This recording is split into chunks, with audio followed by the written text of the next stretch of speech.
Now, if the government's latest estimate on GDP is anything to go by, then India recorded a high growth for the current fiscal year, which ends in March. However, growth without accounting for inflation or the nominal GDP is weakening.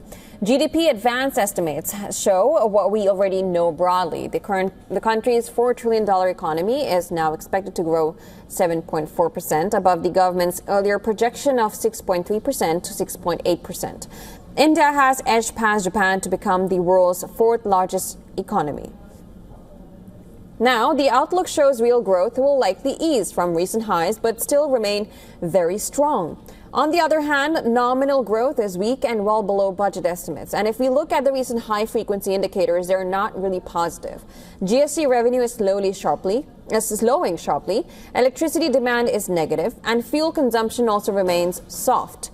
Now, what that means is a weak reading of growth irrespective of the strong real GDP number. And that matters because it impacts government revenue, earnings, and of course income. The rupee has been fretting this reality as exports sag. And as a result, exporters are not in a hurry to sell dollars. Meanwhile, foreign investors are looking at the expected depreciation of the rupee versus the dollar, while other currencies appreciate. Now, three big surprises shaped India in 2025. A stalled trade deal with the U.S. and high tariffs, an economy that outdid even the optimist, and a stock market that suffered its worst relative performance in decades.